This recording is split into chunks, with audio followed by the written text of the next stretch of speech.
mobil urung aku. Cocok di mobil. Nanti budget iki 4 juta, 5 juta. Lah budget tahunan ya. Kurang ganti ban. Kurang ganti ban. Kurang servis oli. Oh ketoknya aku ora mampu lek rumah ya. Gaji kurang cukup merumat mobil. Oke, 3 strip. Apakah akan sampai ngirit banget ya coba jikir. Suzuki. Suzuki balik. Burung di sini guys balik. Ya Allah gua gedang dulu.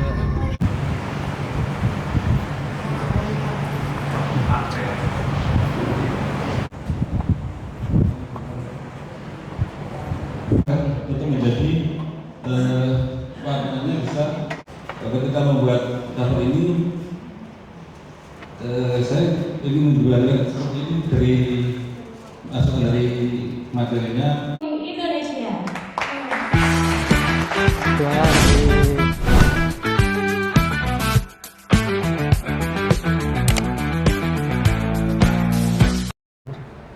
Oke, udah tampil belum?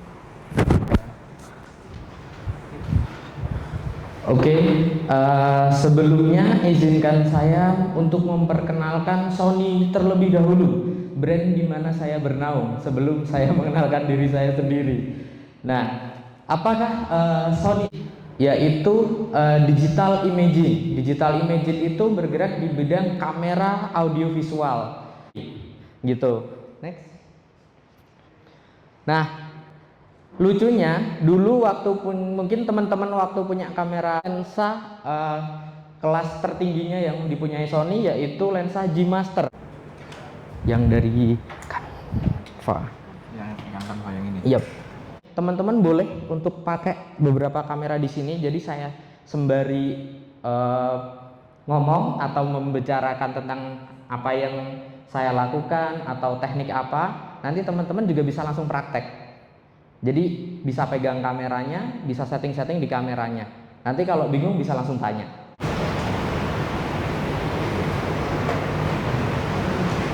Di sini ada yang memang hobi motret pakai handphone. Ada besar ini. Kenapa nggak pakai handphone aja? Handphone simple langsung jadi, ya kan? Tinggal foto jelas juga. Kenapa nggak pakai handphone aja gitu? Kenapa kamera tetap dibuat? Ada yang enggak? Taunya beli ya dapatnya segini. Atau ada yang tahu kayak misalnya kalau beli kan kadang ada body only atau kata-katanya kit gitu. Foto yang bagus mungkin kalau beli kamera bisa yang kit. Jadi udah ada lensanya. Tapi bukan berarti lensa kit itu hasilnya akan sama dengan lensa yang dibeli terpisah juga. Karena kenapa kok brand itu bikin saya dibayar buat motret kerjaannya dia gitu. Dan waktu itu masih auto, belum benar-benar profesional ataupun tahu cara pakai kamera. Sampailah ke tahun 2000 dunia fotografi. Sampai tahun 2019. Nah, di situ saya bekerja di namanya Omah 0274. Di situ saya sendiri sebagai fotografer. Saya motret interior, motret kamar hotel kayak gitu, terus motret bangunan. Mungkin ada yang ditanyakan tentang perjalanan saya yang sangat singkat ini? Tidak? Cukup? Oke. Sekarang kita mulai fokus. Oke? Teman-teman, boleh perwakilan mungkin dari beberapa kelompok di sini buat ngambil kamera. Salah satu. Mungkin Bapak mau ada yang mencoba kameranya? Bapak, monggo. Silahkan diambil saja kameranya. Teman-teman, monggo. Alhamdulillah, belum Mas. belum. Nanti kalau notanya ada, boleh. Yo, boleh teman-teman diambil kameranya.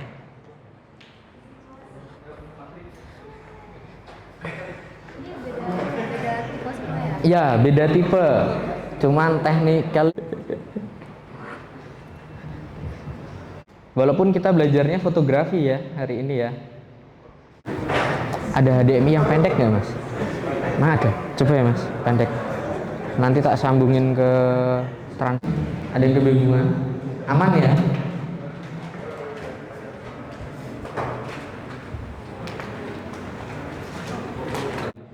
Jadi buat teman-teman jangan lupa bikin story-nya, boleh ngeluarin HP ataupun file yang dari kamera teman-teman bawa. sonyalpha.id, Sony Indonesia, dan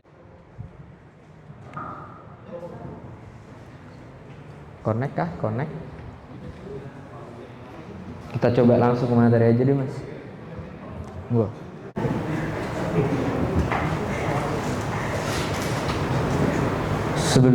Sebelumnya. Nah, oke, ayo fokus teman-teman. Fokus dulu. Di sini sudah banyak yang paham tentang kamera. Cuman kita refresh lagi. Kebutuhan penting dalam kamera, perspektif yang lebih berbeda. Terus lighting tambahan, ada tripod. Karena kalau kita sendiri siapa yang motretin kita, ya kan? Paham tentang rule of third. Nah, bohong ini, terlihat. Mantep banget jawabnya soalnya. Nah, ada sertifikat. Jadi misalkan Bapak Ibu menerima sertifikat langsung dan tanda tangan di meja. Udah 1080. Itu, terima kasih.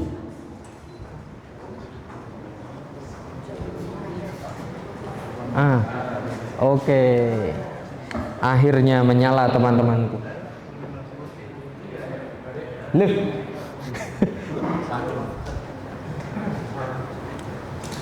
Aman kok, harusnya aman nih. Nah teman-teman kan belum kelihatan di sana. Nanti saya ngomong terus blank. Halo, ada? Nah boleh, monggo. Ya istilah segitiga exposure,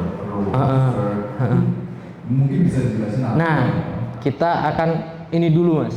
Jadi nanti untuk exposure habis ini, karena paling enggak teman-teman yang pakai handphone pun bisa nyalain rule of third ini, karena tinggal nyalain HP-nya, liatin foto, tinggal gitu aja. Nah itu fungsinya rule of third biar teman-teman paling enggak waktu langsung jepret, atau orang teman-teman saya dulu bilang Astrada, asal terang gambar ada. Oke, kita next mas.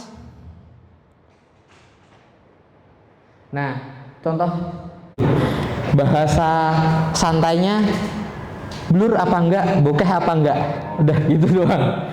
Misalnya saya puter si F-nya atau gerakan F-nya ke arah yang lebih besar angkanya. Kelihatan nggak bedanya? Kenapa kok gelap? Kecil. Tapi berarti bukaan kecil itu angkanya semakin besar. Kadang juga bingung, berarti kan mau angka besar apa bukaan kecil sama sebenarnya. Jadi intinya teman-teman tuh paham aja kenapa kok F ini bisa bikin gambar itu jadi gelap atau enggak. Nah efek keduanya adalah ketika lubangnya itu menyipit, area fokusnya makin lebar. Karena sebenarnya lensa ini dibuat seperti mata kita teman-teman. Ketika teman-teman susah untuk membaca dan nggak bawa kacamata, karena cahaya punya kecepatan. Kenapa hubungannya sama cahaya mas? Kita kan motretnya benda. Semua benda yang ditangkap ini sama kamera itu semua bercahaya. Ada warnanya. Warna itu mulainya dari cahaya. Makanya pentingnya foto mau bagus. Kalau kita pakai auto tuh yang mengautokan siapa? Kameranya. Cahayanya bagusnya seberapa? Semau kameranya, bukan semau fotografernya. Makanya kita pakai teknik settingan manual. Bukan berarti lensanya manual juga ya. Kebetulan Sony autofocusnya bagus loh. Iklan lagi ya. Kecepatannya lebih cepat si sensornya, makanya ya seadanya yang didapat si sensor gitu. Kalau mau ada yang ditanyakan sambil saya makan juga nggak apa-apa, boleh. Aman, makasih ya Mbak ya.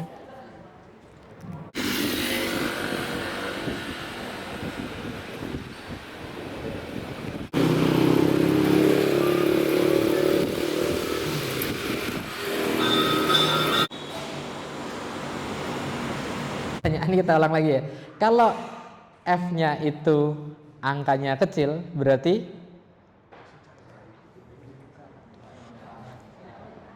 terang, gelap. Terang, gelap dulu. Terang atau gelap? Terang, oke. Kalau F-nya angkanya besar, gelap. Area fokus nih, aman ya. Terus shutter speed, nah kita akan mulai praktekin tentang shutter speednya teman-teman. Sudah bisa connect mas? Kita ulang dikit deh, ya kan? Teman-teman masih ingat tadi kenapa kalau shutter speednya lambat? Efek dari terang. Karena makin lambat cahaya yang masuk ke dalam sensor ikut makin banyak, gitu. Jadi kalau makin cepat yang masuk ke sensor itu lebih sedikit. Biar saya nunjukin sedikit aja. Teman-teman ini nggak diambil lagi kameranya, sekalian dipraktekin nanti. Boleh loh. Monggo ibu diambil lagi ya. Nah,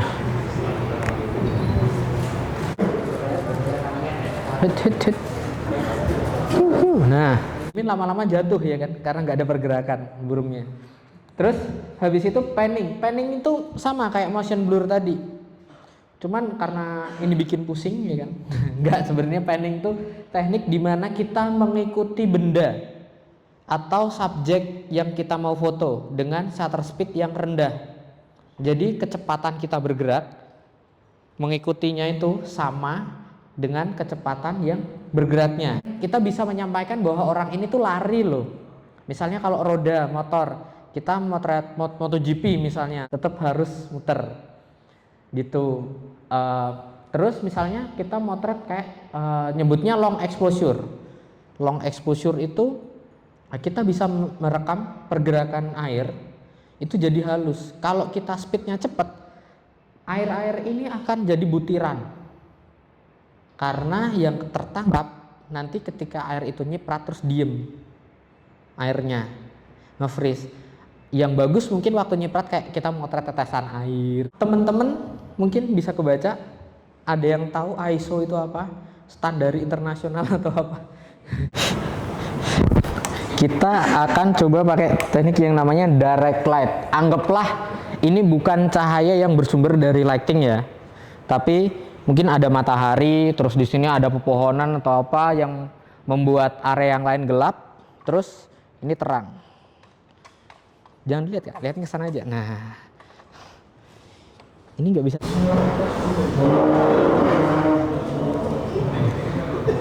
Nah, fungsinya kita manualkan adalah kita bisa setting ini untuk terang dan gelapnya sesuka kita dulu. Kalau misalnya aku pengennya tuh motret model ini aku F-nya pengen 1,2 biar belakangnya blur nih ya. Kan belakangnya blur tuh. Jadi kita turunin speednya. Tapi yang bisa kita mainin di speed untuk saat ini misalnya. Nah ini tak naikin karena aku mau ngambil yang highlightnya aja, yang area ada cahayanya doang misalnya. Ini kebutuhan kita. Misalnya kita motretnya olahraga, ya kita setting shutter speednya menurut kita dulu untuk motret olahraga ini speednya seberapa. Trial and error it's okay. Itu dulu yang disetting. Habis itu terakhir baru ISO. Cahayanya seberapa? Jadi duduk semua. Oke? Ini terlalu terang diturunin terus kelihatan garis-garisnya di sini, enggak. Ini tuh harus ada data warnanya dulu. Waktu jadi pas terlalu terang kita turunin highlightnya tentang ukuran sensor. Oke teman-teman?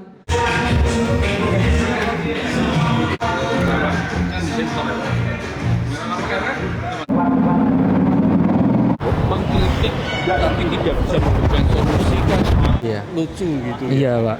Nah akhirnya saya belajar. Oh, awal mulanya dari situ. Awal mulanya dari situ. Malah seneng beneran. Nah, Makan gitu. Dan memang harus seperti itu gitu. Saya pikir kayak makanya jangan coba-coba, nanti seneng kan Pak. Pas saya belajar sama menunjukkan ini, saya bisa kamu kurang ini. Pencahayaan itu harusnya begini. Ya toh? Iya. Misalkan terus apa namanya? Lewat mana? Sini aja. Terus ada juga kan Ya. pada saat apa kita menggunakannya berapa?